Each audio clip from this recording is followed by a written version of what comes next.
now listening to Off the Tools with the one and only Wayne Bettess. If you're passionate and driven and focused in what you do, people will take notice. You can achieve anything you want to achieve in life. The excuses are not valid.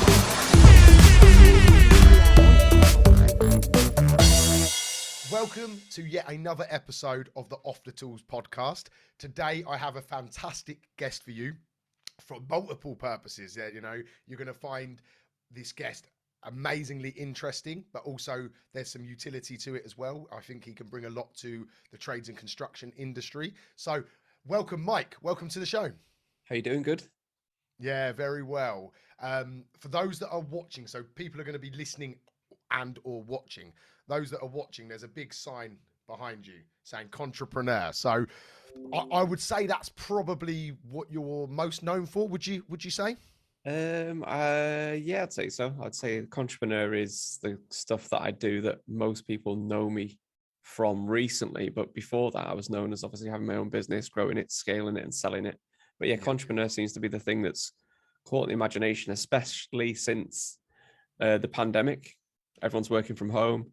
Everyone realized that the 9 to 5 maybe isn't as secure as they thought. So they all want a side hustle. They've all been on Facebook. They've all been on YouTube, and they've seen all these get rich quick, passive income, affiliate marketing, drop shipping, adverts. And they think that they can drive a lime green Lamborghini at age 23 and work 4 hours a week from the beach. So yeah, that's what I'm known for.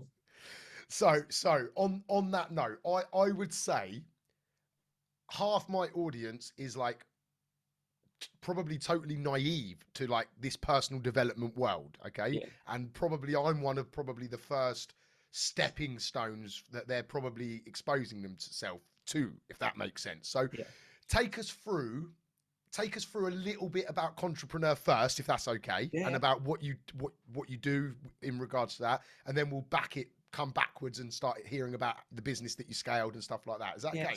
Yes. So essentially, I had a lump sum of money and had a lot of free time on my hands, and I didn't know what to do with that money because I was a working class lad. We didn't get taught about those things in school, and I went online looking for what I thought were experts that had achieved something that I could have a look and then get their advice so I could invest my money, make it grow and stuff like you normally would.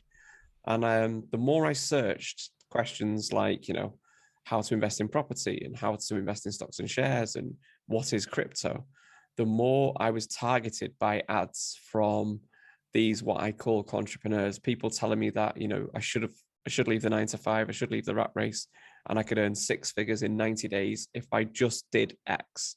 X was usually attend their event, buy their course, and follow their proven formula that the gurus don't really want you to know.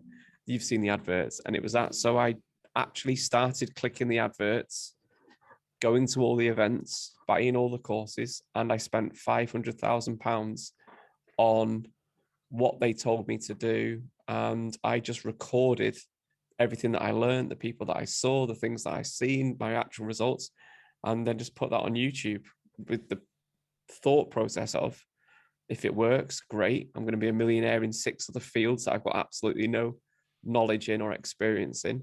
If it doesn't work, shit, I've just wasted £500,000, but at least it might stop somebody else from falling for this bullshit.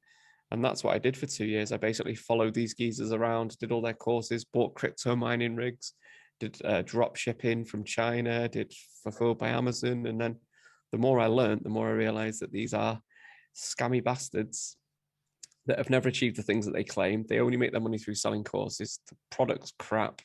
They overpromise, underdeliver, but they have got a whole generation of entrepreneurs and impressionable, vulnerable people hooked and think that this stranger that they've never heard of before with zero business acumen, zero business experience is going to turn their life around and turn them into an instant millionaire. So that's what I did. Banged it all on YouTube. Long story short, I ended up meeting Gary Vee. I ended up going to speak to Netflix. They wanted to turn it into a documentary. I copied their formula. I got a blank book to #1 on Amazon. I just basically took the piss and just exposed the tactics that they use. a grown man. Sorry, you took a blank book to number one on. Yeah. So what I did is whenever I found something they all claimed to be, or they all did, I just thought, in fact, I'll get the buckets here actually. So, yeah. So this is a book, a business book that I wrote. So for those that can't see this, right, it is literally a blank book. I wrote a business book. So, yeah, it says a blank page on 144 pages. But what I do is I'd learn the process, and I think, like, how can they all be a best-selling author, or how can they all claim these different things? Yeah. And instead of just telling people this is a scam, I thought it's a far more amusing and interesting thing for myself to actually do the thing that they do and then break out down the actual process. So I noticed they were all a best-selling authors, so I just decided to write a book. It took me an hour to format it, put it onto Amazon, follow the process that I'd kind of worked out what they did. I got it to number one on Amazon within 24 hours. I was a bestseller. Wow. That made national news in like Australia, America, big news and stuff like that. So I just broke down step by step the process they did. How do they do testimonials? How do they sell at events? How do they con people into buying their products? And I just put that all online, and it got me a lot of attention, both positive and negative. Obviously, people that love those gurus didn't like me. And those that had possibly spent 5 grand, 10 grand, 15 grand and were no closer to financial freedom or being a millionaire or 6 figures in 90 days, loved that content. And that's what I did. Yeah. Started a YouTube channel, and that got to 86,000 followers. So. Wow. So for those that haven't seen it, let's plug this straight away. Where can people start to see a little bit of the content that you've created around this? Yeah, so youtube.com Mike Winnett /Mike Winnett, which is WINNET. Cool. Yeah, but I've not uploaded a video there for 11 months. So I'm not a YouTuber. I'm just I have real businesses. I have real business interests. I make real, clean, proper new money through hard work and having a product and identifying customers and attracting customers, and like you should do, and which is the best way to make money. So I do that as my main focus. I just do the YouTube stuff as a side. But ironically, the YouTube has become one of the biggest lead generation tools for my business. And so my actual real business is like a content marketing business. That's one of the biggest things I tell our clients when they come to us and say, I want to win more customers. I want to be the go-to guy for whether it be like boiler installation or roofing or building, whatever it might be. I would say, are you on YouTube? Most of them say no, which blows my mind, because when you think of YouTube, it's the second most searched website in the world, and it's owned by the first most searched website in the world. If you're not on YouTube answering the questions that you get asked by your ideal client, you are literally marketing your business with, I'd say, 2 hands tied behind your back, not one. Yeah. You should be on YouTube. Especially in this modern day as well. It's like leaning so much more towards video based, isn't it? Yeah, but even like people go, well, I don't want to be a YouTuber. It's not that. It's the fact that that's where somebody searches the answer to a question. So you just put those videos on YouTube with the titles of those questions people ask. You can reuse that content on your website in frequently asked questions, reuse it on social media, reuse it on blogs or embedded in your email sequences, whatever it might be.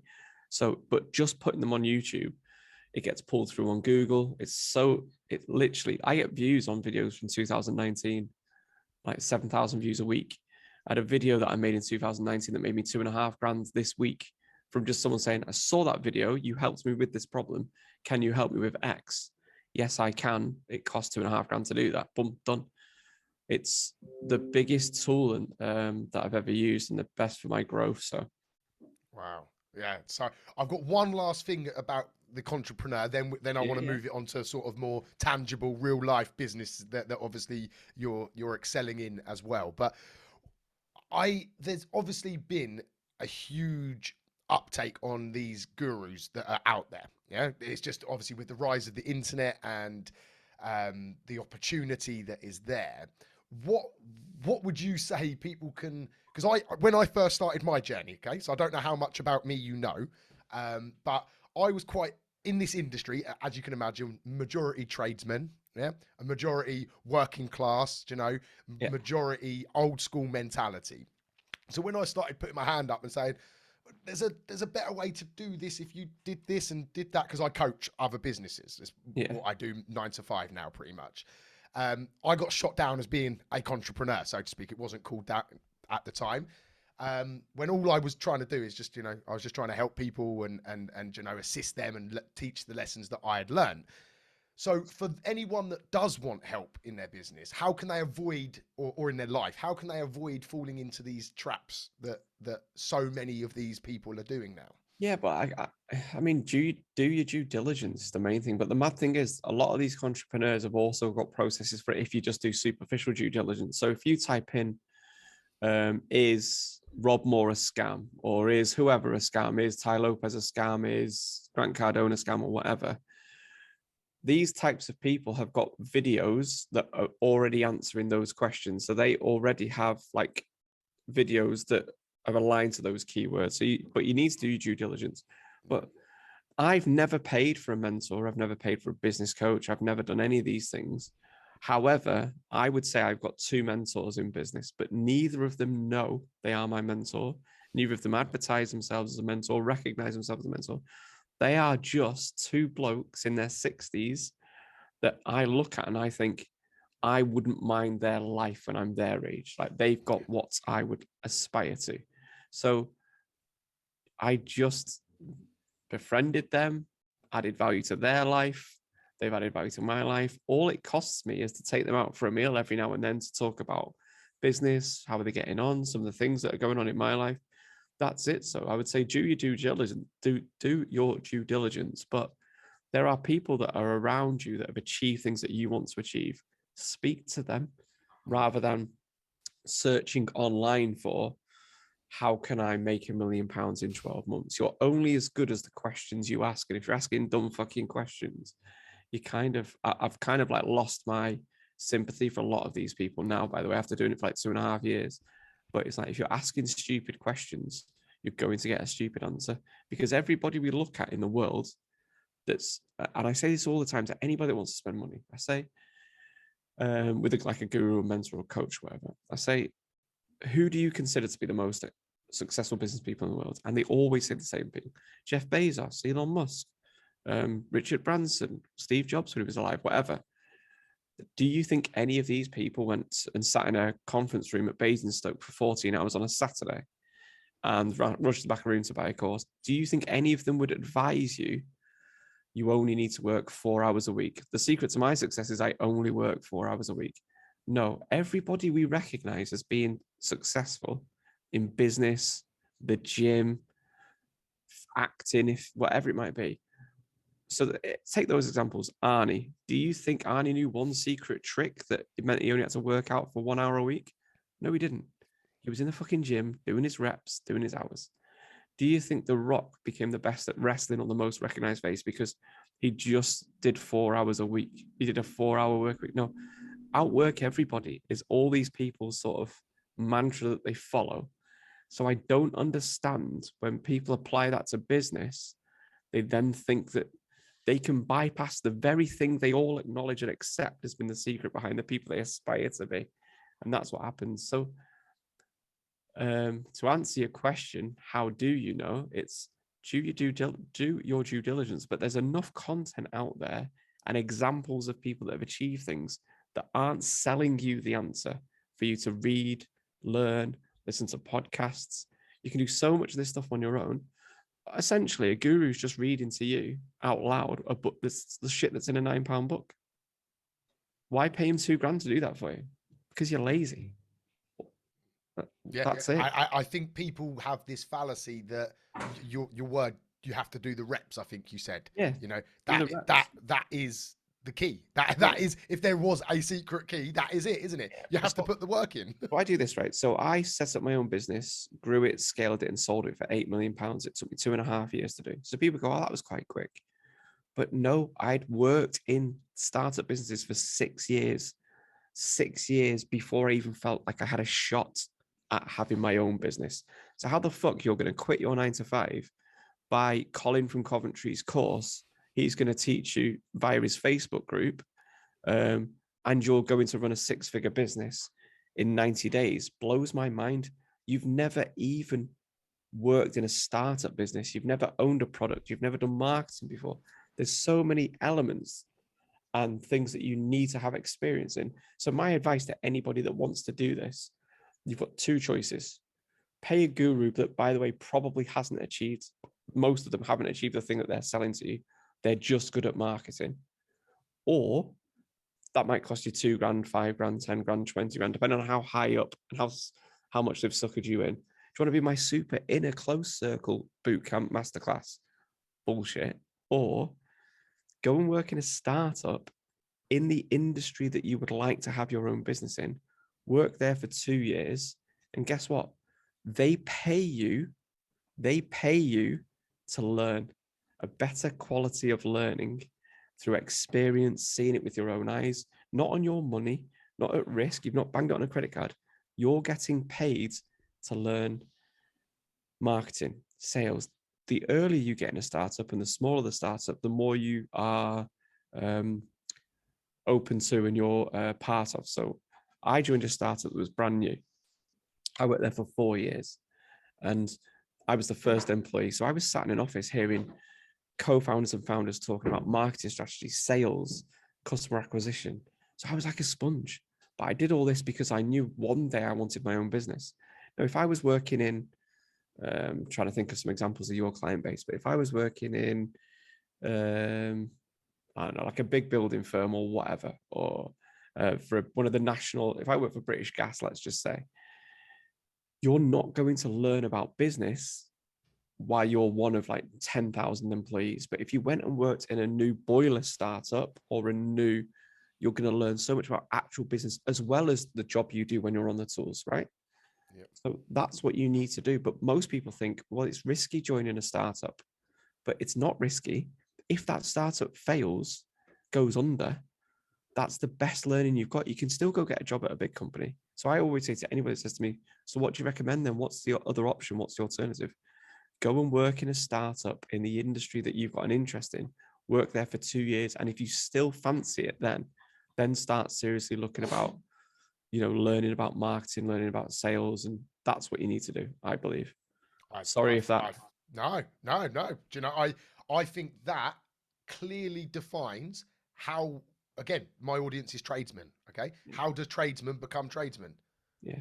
They go and work at a firm to learn the skill. You've just echoed the process, haven't you? That we all have done. You might think it's not for you at the end. You might think, do you know what? Fucking hell, this is a lot of stress. Like, look, they're struggling for money at the end of every month. And I didn't realize they have to pay so much national insurance and tax or like pension stuff. And, I realized that customer acquisition is harder than I thought. Or do you know what? Clients are a ball. Like, or you might go, I don't think they're doing this very well. And then what you can do is you can suggest improvements to their business and you can see if it works or not. But the biggest thing I can't sort of stress enough is, but you're getting paid for actual real business lessons, as opposed to buying Colin from Coventry's minimal viable product. Let's make sure it looks like value so we can charge a higher price course that's cost you. You've paid money for a substandard product and learning, or you can get paid to learn and get a far superior product. It's a no-brainer. But unfortunately, too many dickheads want to choose this. Yeah. And there's too many dickheads that are selling this. What's his name? Joseph Valente. He is a guy in this industry. Yep. Who the fuck's going to buy his course? The guy shut his business up and it owed 2 million out to different people. Do your research. Yet this guy's on there with his online with his turkey teeth, doing targeted Facebook ads to people, telling them how to run a successful business in your industry. Yeah. The guy's never done it himself. He's like one of the only people that's fucking won The Apprentice that's had to fold his business. That tells you everything you need to know about the guy. Yet he's managed to polish himself up good enough, and he's convincing enough for you people because he's doing targeted Facebook ads. Yeah. The guy was fucking good. He'd still be working with Alan Sugar. Yeah, he wouldn't be winding up his business and fucking off all his suppliers for 2 million quid. Right? Yeah. When that happened, a lot of my audience were. I would like to say allegedly, but it's not allegedly, is it? It's like research him. Yeah. Yeah. No, I agree, and you touched on that they're good at marketing. And do you know what? That's what I'm Do a thinking. marketing course. Yeah, That works to me. That works to me because now you're proving that you're good at what you do. But yeah, don't tell me how to run a boiler installation business or a gas business when not only have you failed and took 2 million quid worth of other people's money with you. yeah, Mad. yeah. And that's one of the reasons why when I like invited you on, I thought, shit, is he going to dig me out? Is this going to be a little bit like because of what I do? And to be honest, I just sort of one thing I'm not great at is marketing myself, and I'm proud of that in a way because the people that work with me and the people that listen to this show and the people that are in my group and stuff are here because I'm not trying to bullshit. I'm not trying to pretend I've got a Lamborghini on the drive. I'm not trying to pretend I'm this millionaire. You say like I'm not good at marketing, like, and then you compare it to those things. It's mad that we live in a world where you consider that good marketing. That's bad marketing. Like good marketing is literally just answer the questions that your clients ask. That's it. Yeah. If you make content and put out stuff that answers questions that your ideal client would want to be searching for online, if you answer those questions, put it in the places they ask those questions, they will start to see your content. If you give value through your marketing, then people will start to feel like you've got authority, credibility.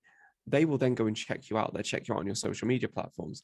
If you're giving value and stuff, then they believe what you say. And then if you, none of the process that I talk about is bad. And this is where there's a misconception sometimes of what I do. Testimonials are good for your business if they are real testimonials from genuine clients. When you're buying testimonials from Fiverr, or you're getting your friends to leave you 5-star reviews on Facebook that have never bought your products, that's not a real testimonial, right? So testimonials aren't good or bad. There are proper ways of doing it and good testimonials, and there are wanky ways of doing it. So, and you can take that through every single process.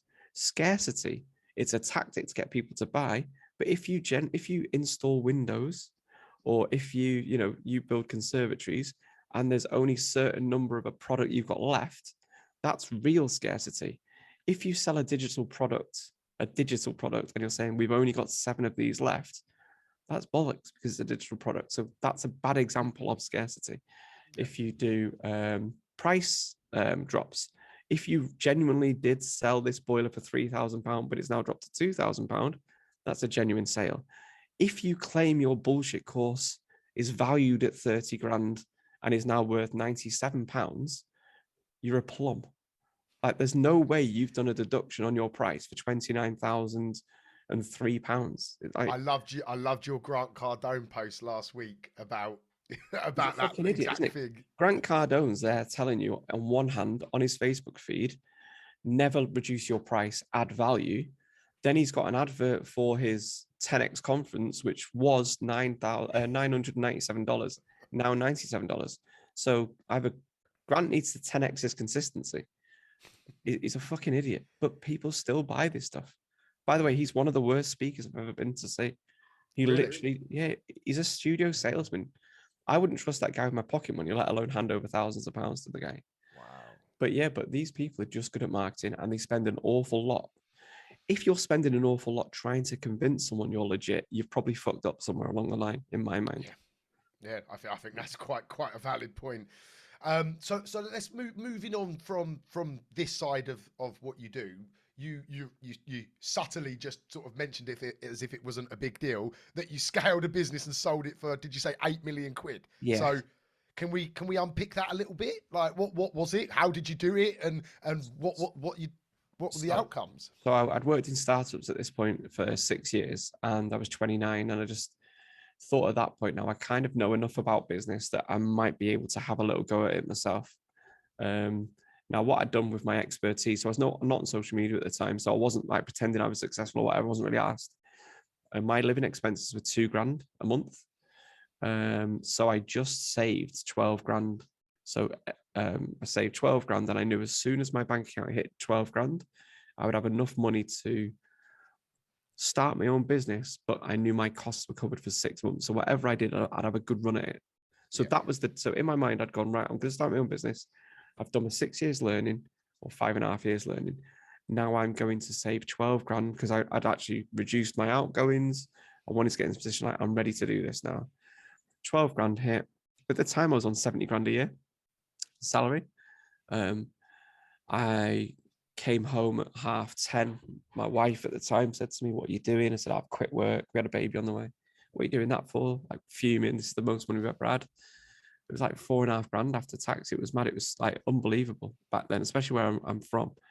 And I just said, "I don't know what I'm going to do." So I didn't even have an idea what I was going to do. I said, "I've got 6 weeks to work out what I'm going to do, but I've got this idea for how successful businesses run, right?" Because I'd actually done research. I'd read loads of books. I'd not paid anyone for a course. I'd basically been teaching myself on the job, working in a startup, and then reading about it and learning things like that. So there were certain things that I wanted. So there were certain market conditions in an industry, and I went and set up a business in an industry I had no experience in, I'd never worked in before, but I just felt the market was right for somebody new to come in with new ideas.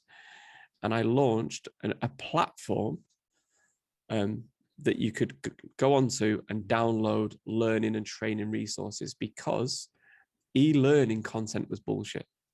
Now, I actually did a category of content for your industry, Toolbox Talks. Everyone knows them probably. So, but I made them, instead of them being like an hour long, I made them into like sort of 2 or 3 minute animated explainer videos, because, and this is why it was really unique in what I did, most of these training providers in that industry at the time, they mistook, or they believed that the length of a course would sort of be an indicator of quality, when the reality was nobody wants to sit through a fucking working from heights course, right? But if I can tell you why you need to clip yourself onto scaffolding, or you need to, when you're in a cherry picker, in 2 minutes, you're more likely to watch that and you're going to learn that, because the real experience, like I said at the beginning, happens when you're on the job. So I created basically a platform with learning resources that organizations could download that content and use it as part of their learning in their business. I then got 340 clients in 2.5 years. They all paid a monthly subscription.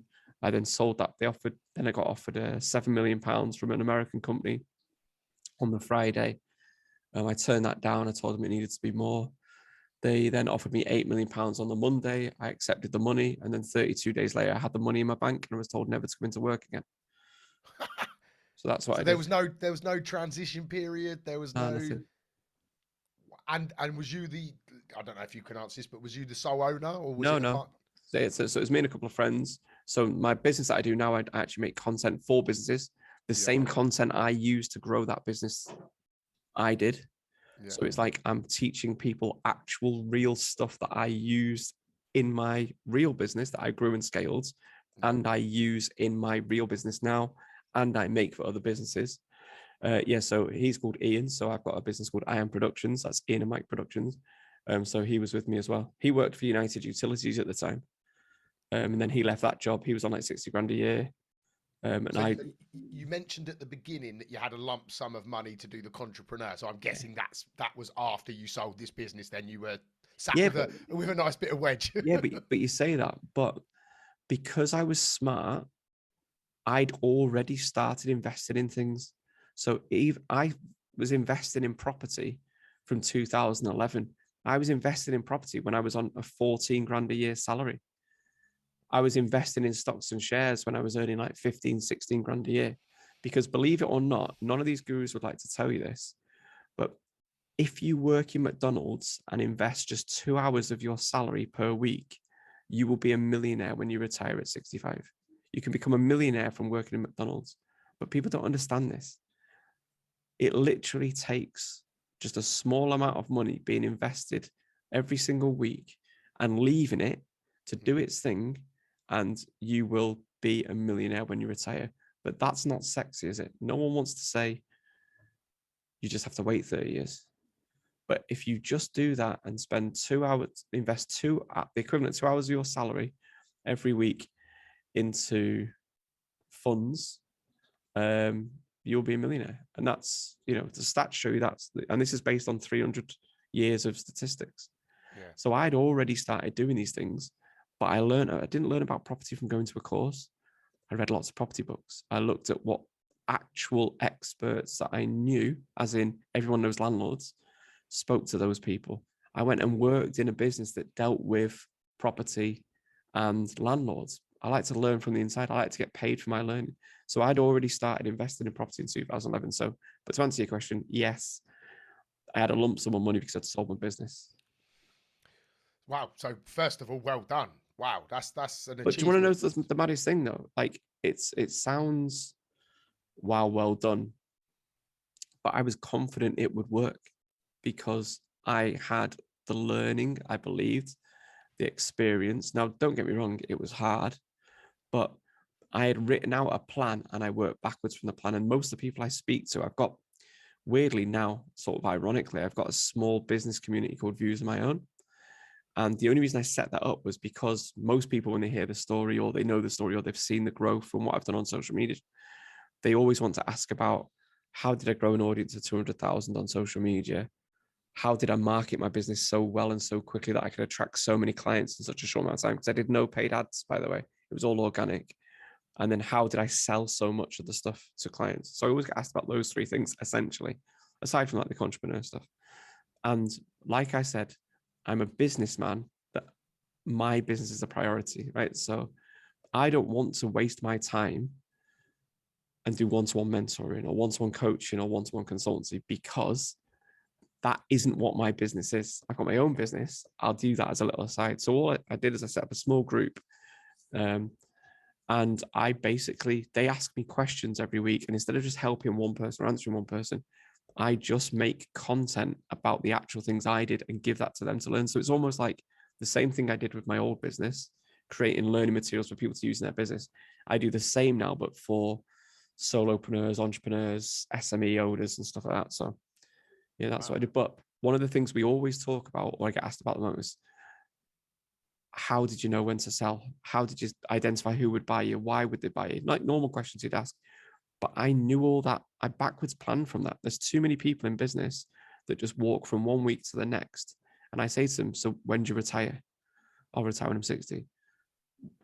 How, like, you know, who runs this business without you? Who would buy you? What makes you think it's going to be worth $1 million? Because everyone says 1 million, 3 million, 5 million, or 10 million, but who the fuck is going to buy your business? I knew all those things at the very beginning and I worked backwards from that. So I thought, if I want to sell it for, I actually said I wanted to sell it for 10 million. But if I want to sell this business for 10 million, who would be able to pay 10 million for me? Right? Why would they pay 10 million for me? Right? How do I get on their radar at this stage, 6 months before I want to sell?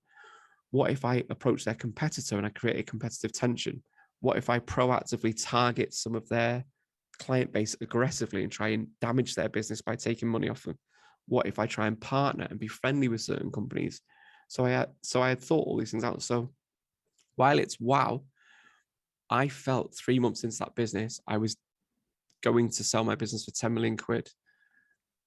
Just somebody else had my money. At that point, I thought, I'm a millionaire. Just somebody else has got my money at this moment in time.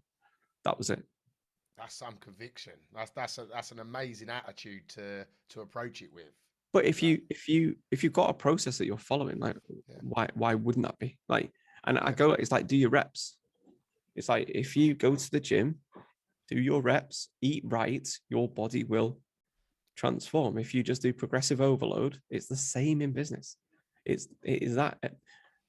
not hard. It's not difficult. What's difficult is you're trying to find a fucking shortcut or magic pill. It's from the beginning of time. There are countless examples of how this works, yet you're choosing not to find out for free or for £9 a book or join my group for £15 a month, whatever it might be. You're choosing to get some guy that you didn't even know and want to spend 10 grand with him. What? So you can hang out with him like once a few fucking months. Like it's mad. So yeah, it's interesting, but there's millions of examples of people that have done this and they all say the same thing. Have a goal, work backwards from it, clear objectives, break it down into smaller things. Like it's so once you've done that, it's as you say though, it's the unsexy way of success, isn't it? And this is my fear. Like I've got 4 children. I don't know if you're a dad, but my eldest is 15, so you know he's on social media, YouTube, he's doing his thing, and I dread to think what ads are getting thrown in front of him from these young people that are saying they're buying Bitcoin and driving Lamborghinis down the street and And like your one of the videos you did recently was like where the clip was the same freaking clip in like five Three different people. people's video. Yeah, three people. Yeah, 3 people. But that clip was in multiple videos. I just picked 3. Yeah. It was 3 completely different people in different countries using the same clip, but pretending that was them driving Lamborghinis. So yeah. And like our young generation are so instant gratification driven, aren't they? That Yeah, but I would say it's not. We say it's young, but we are. Like, I don't know how old you are. Like, I'm nearly 40, but we are. Yeah, true. Really, we can't even wait. We can't even wait 6 seconds to press skip ad. We're desperately trying to. So it's a real thing. I think there's people spend too much time on social media, and not enough time in their own business. People spend too much time trying to look like they've been successful. If they put the same amount of effort in actually doing stuff that would make them successful, they'd be so much further along. But I don't know what it is. People seem to like. I never had social media until after I sold my business. I'd never had Facebook before. I literally joined Facebook 4 weeks ago, and that was because I lost my other social media account. But I never had Instagram. I never had. The only thing I had was LinkedIn. I never felt the need to post a car that I bought. I never felt the need to talk about holidays that I've been on, or talk about how much sales I've made at any of this point, or pretend I'd done these things, which is probably even worse. Yeah. Do you know why? Because I was too busy actually doing those things in a real business, to a very clear plan that I was trying to execute in a very strict time frame. Yeah. And I think I call these people entrepreneurs. There's plenty of entrepreneurs that spend time and effort convincing people they claim they don't give a fuck about online. They want Dave and John, who they think are a prick because they didn't get on with them in school, that they're kind of frenemies with on Facebook, in the pub, to think they're doing well. Like, who gives a fuck? Like, buy a new house and move. Let that be the first time they've heard that you're doing well. Or where the fuck's Dave gone? Oh, you won't believe what happened to him. He went and sold his business for 5 million quid. Dave, bloody hell, he was driving a Vauxhall Cavalier 3 weeks ago. But it's not. It's not. But people go like, oh, do you know what? I'm going to get a Range Rover, so I'll look decent. I'm going to have it on the knock, pay $1,000 a month on a credit card. It's like you're shooting yourself in the foot. Why put a car on a credit card when you can invest in 2 hours of your salary and you're going to be guaranteed a millionaire? But people choose this. Mad. Blows my mind. I definitely agree, and I would say I spent probably a couple of years falling foul of trying to impress people. I think you do when not everyone does, but I definitely did. As I was getting in my mid-20s, I felt like I had to have this sort of like bravado around who I was. And why though? Why? It's weird, isn't it? Yeah, I can't really explain what it was, and it was really after I hit 30. I'm 35 now. Yeah. I just started to think, I don't really give a shit what they say about me. I don't really care if they think but most people say that in their 20s, but they're doing everything for people to give a shit about them. That's the maddest thing. I blame social media, I blame cocaine, and I blame credit cards for the trouble for most of our youth's problems at the moment. That's why there's so much mental health issues, suicide in people our age.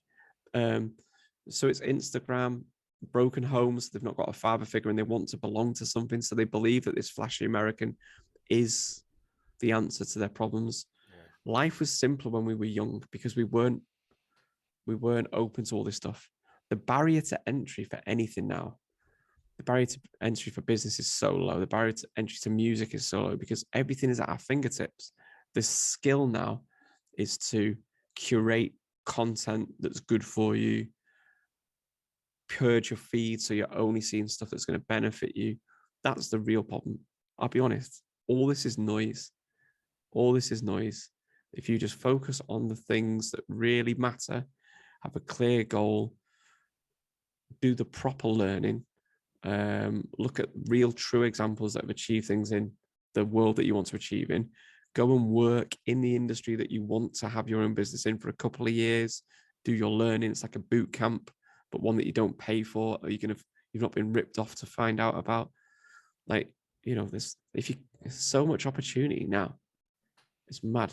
It is mad. So, there's no excuse not to do well, but it's mad that you say that you sort of fell foul to it. I find it's upsetting, I suppose, or it's a bit low in it that people feel like they have to do these things. Yeah, and you watch, like, when you see things, you can. For me, I can spot someone that's blagging it or not. Yeah. It's not hard, but other Here's people an don't, example, by the way. obviously. I drove a 13 plate Ford Focus. I still had that 13 plate Ford Focus 18 months after I sold my business for 8 million quid. Yeah, But it was like, why don't you buy yourself a car? Where am I going to drive to? I've stopped working. I don't work. I used to drive to the office. Now I don't drive anywhere. And I tell you what, I did 300 meetings in my time as when I was doing face-to-face meetings and stuff. Not one meeting I ever went to in 4 years of doing face-to-face meetings did anybody say, Mike, what car did you turn up today in? Not once. No one gives a fuck. No one gives a fuck. And do you know what's mad?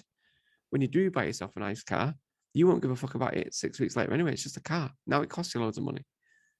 and if anything, I guess you probably get judged more when you've got the nice flashy car, because you've got people going past thinking, "Oh, look at him! Look at Charlie Big Bollocks over there." Yeah, but that's why you bought it though, isn't it? Yeah, Let's be honest, that's why you bought yeah, it. 'cause You why wanted else them to would think you? that. Yeah. So you can't then complain when they do that. That's I love your very simplistic just explanations. no, because it is simple. Yeah, Like yeah, this is there is no. It's like I sometimes go like I speak to people sometimes go, how do I stop doing this? Just fucking stop it. It's that simple. You're like, oh, do you know what? How do I stop myself going and spending money with escorts? Just stop doing it. Stop bringing them up. Stop going on adult work. How do I, I'm having 10 wanks in the morning. Like, how do I stop doing that? Like, join the fucking gym, mate. Just do something. Like, it's not hard. People go, oh, it is hard. I'm addicted. No, like, become addicted to something that's positive. Now, I will tell you, I've got an addictive personality, but what I do is because I know this, I try and get obsessed and addicted with things that benefit me.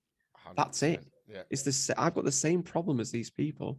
It's just that's why I was applying for jobs after selling my business for 8 million. I was applying for jobs within 2 weeks because I am addicted to stuff. And I knew with time and money on my hands, it's a dark place when all your mates are working and you're not. I wanted to learn about something. I wanted to learn about property. So I started applying to estate agents to work there as an employee. I was offering to work commission only. That's what I was doing after 2 weeks because I wanted to learn another skill that would benefit me for my future. That's it. That's a fantastic attitude, and that addiction comment. I would say I've got an addictive personality, so I try to again channel it into the right things rather than the wrong things. And and I can't stop doing coke. That's because you go into the pub on a Thursday night and meeting your mates that do coke. Like that's why you do it. So stop going to the pub on a Thursday, and I don't know, go Brazilian jiu-jitsu on a Thursday instead. Like there you go. You've now got a different group of mates that aren't gonna. Then the habits become totally different, don't they? But it's mad, isn't it? It's all obvious. It's the same. It's exactly the same with business. Yeah, no, definitely. With your position, I say whether you accept this position or not, I don't know. But you've got quite a bit of influence and authority, okay, in this entrepreneur scene and everything as well. Yeah. Are you actively? Has anyone in the government, anyone in legislation reached out to you about trying to? Because surely we can't just let these people run rampant. Surely. Yeah, so there's been a couple of times where I've been like asked if I want to contribute and stuff like that, but it's like I said, like I didn't want to position myself as some sort of like I didn't do this to be like a hero or do-gooder or I'm here to help people. I did it because I was interested. I'm just a bloke from Warrington that runs his own business that finds his stuff interesting, and I make content about it to put it out there. Do what you want with it. Yeah, it's the same with. I'm not even that asked about pursuing individual people and saying, he's a entrepreneur, he's a scammer. I will teach you the tactics they use and the processes that they use to educate you. Now you go and apply that knowledge to whatever industry you want, whichever person you want. And it's the same when people say that get offended by my work or get pissed off. I've not said it was you. I've never mentioned it was you. If you recognize yourself in the stuff I'm talking about, that's a completely different thing. And you need to own that. If you think what I'm doing, if you think that me saying it's disgusting that people use fake testimonials. Here's how you can identify fake testimonials. Here's some software you can use. If you feel that targets you, why? Because you should be saying, I agree, like fake testimonials are shit. And it's interesting the people, especially when I joined Facebook, that blocked me straight away off the bat, or DM'd me to try and be friendly, to try and work out why am I here? I've seen your stuff before. I know what you're about. It's interesting. But yeah, so in terms of have anyone approach me, the property industry is probably the one that's been the biggest one. There's a couple of property trainers that don't particularly like my stuff, but I got invited on to talk at a lot of property, different things, podcast events, and then they were trying to legislate the wealth creation industry. And myself and a couple of other people were approached to see if we'd be involved in it. But like I said, I'm a businessman. You're busy building a business. Yeah, that's what I do. So let's focus on that a little bit then. So I won't mention any names because I haven't asked for his permission, but I know someone in our industry, in my industry, plumbing and heating, that you work with. Yeah. What's the work that you do at is it IAM? Yeah, so I Am Productions. So yeah, so it is. Well, I've got two things actually. So I've got a little business community where basically I teach people how to grow their audience, get better at marketing, and sell more stuff. That's called Views on My Own. So that's viewsonmyown.social. That's basically I teach you like the actual things that I used in my real business, or I'm testing and trialing now in my current businesses. And you can take and copy the bits that work and avoid the things that don't work, because I'm learning in real time. So some of the stuff that I do doesn't work.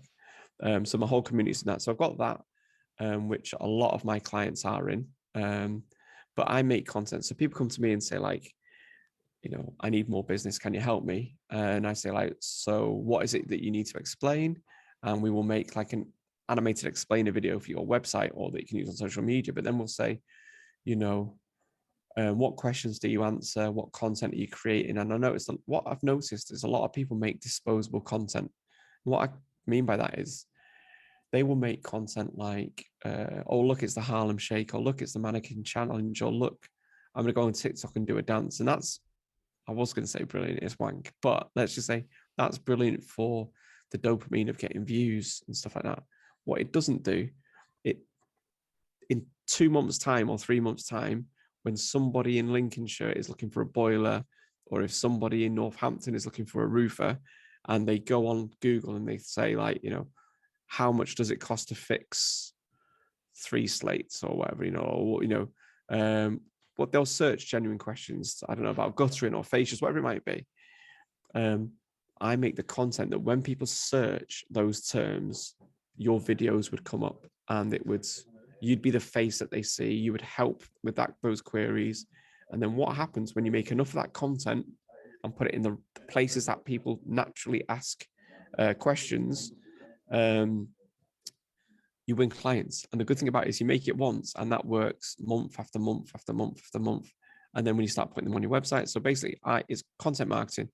I make video content that your ideal client searches for. So when they want to buy, they find you first, trust you, and want to spend money with you.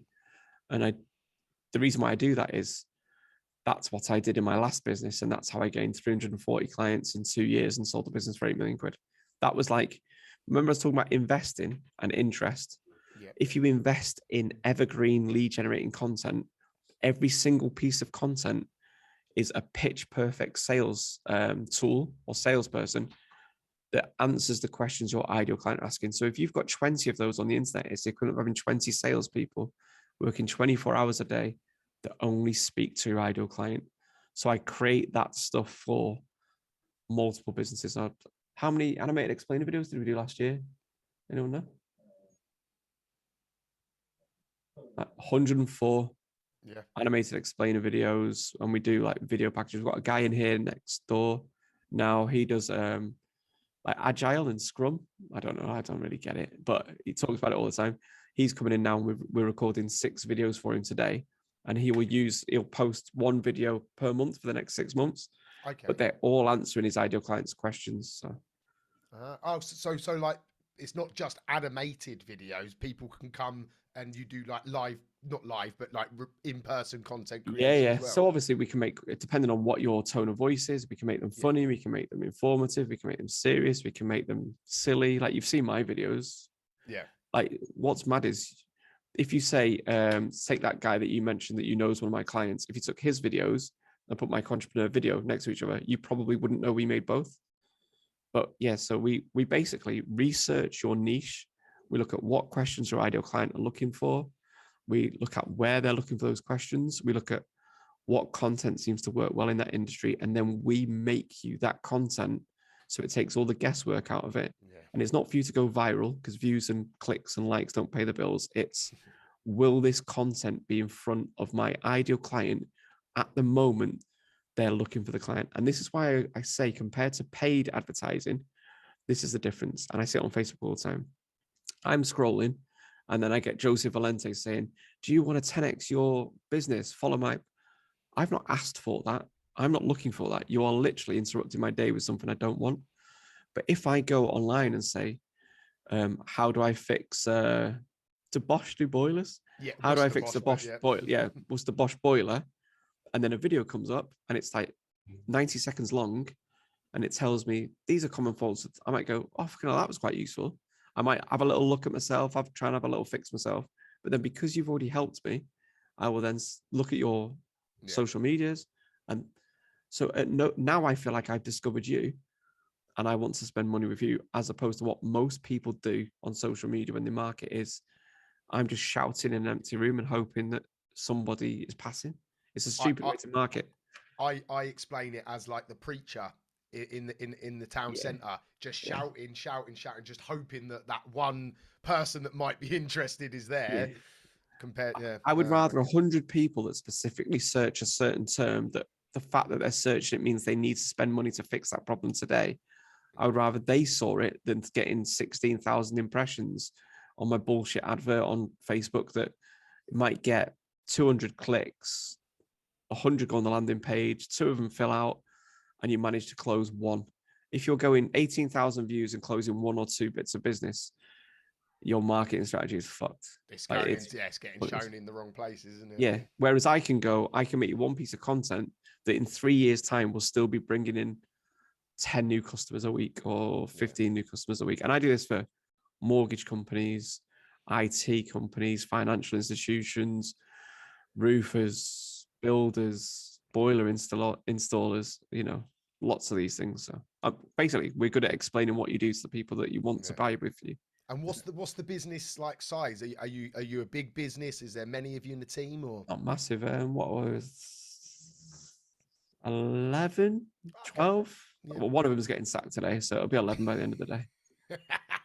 That's a joke, by the way. But yeah, but we you have HR coming down on you for that. Yeah. No, but so there was 4 of us when the pandemic started. Yeah. Oh wow. So this is an accidental business. Like I didn't want to do this for other people's businesses. It was just I didn't want to furlough anyone. So I did a post online. Yeah.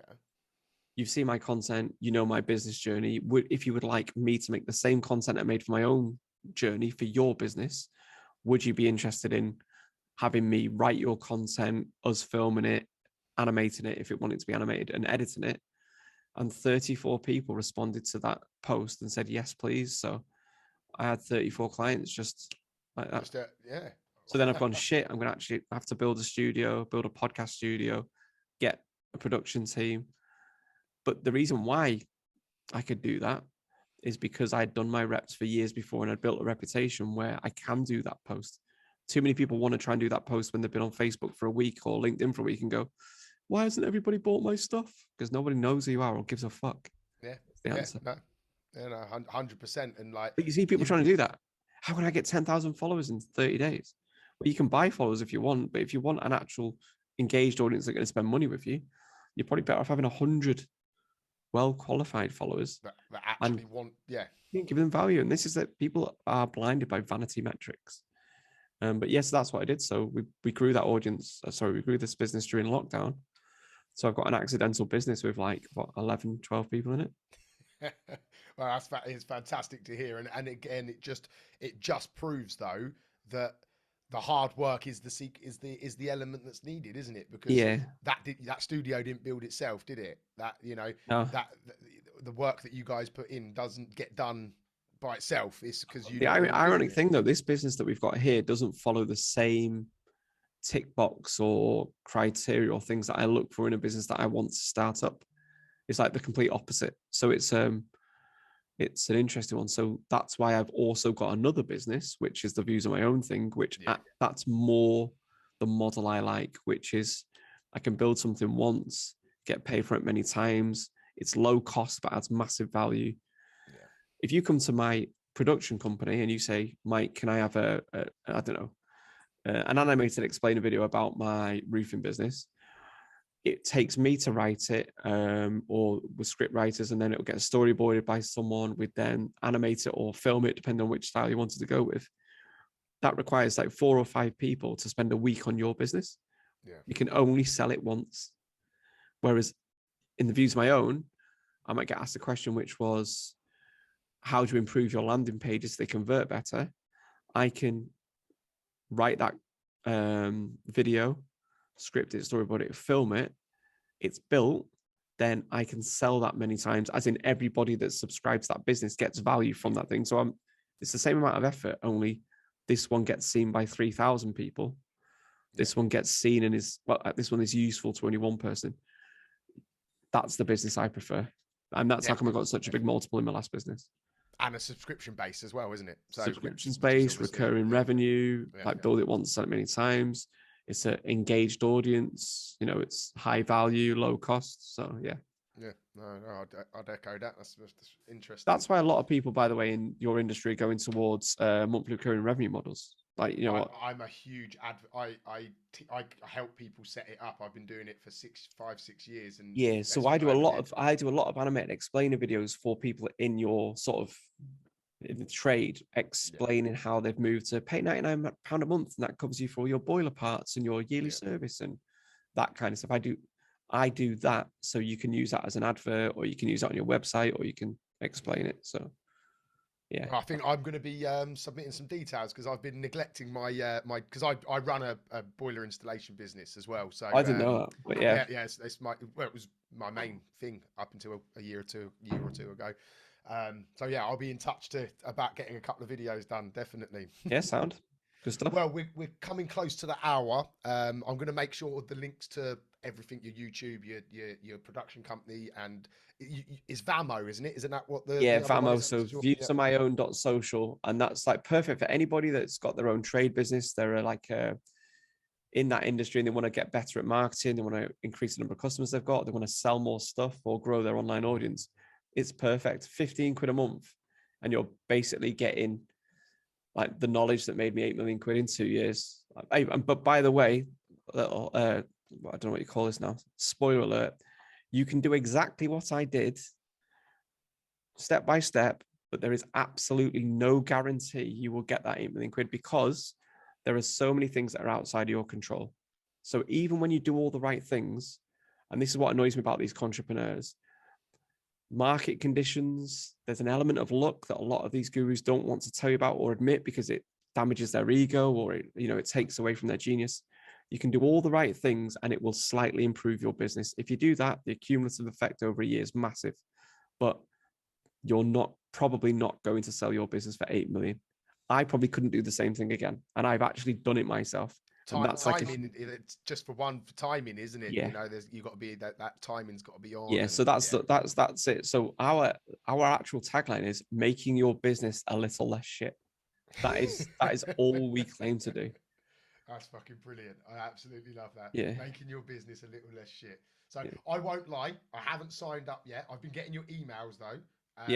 So I've been getting some level of content from Vamo, and it is what I've read so far. It sounds really engaging, and I think I'm probably just going to sign up and just because of that tagline. I'll check now. If you're not signed up in the next 15 minutes on an annual subscription, I'm going to call you a entrepreneur on Facebook and end your business. I honestly, I'll hold myself accountable on that. Worries. Purely, I'm going to tell you now, purely because of your strap line. Yeah, that's that. Brilliant. That's a credit my sale to that fucking tagline that you just said there. It works. Right? Right, Mike, it's been an absolute pleasure. Thanks, mate. hopefully a few of the guys listening will point over and come and engage with you a little bit and maybe use your services. But yeah, thank you very much. It's been a pleasure No worries. speaking to you. And anything I said about Joseph Valance is all alleged. Don't sue me. Alleged. There you go. See you later. There's the caveat. Have a good day, everybody. You too, Thanks mate. for listening.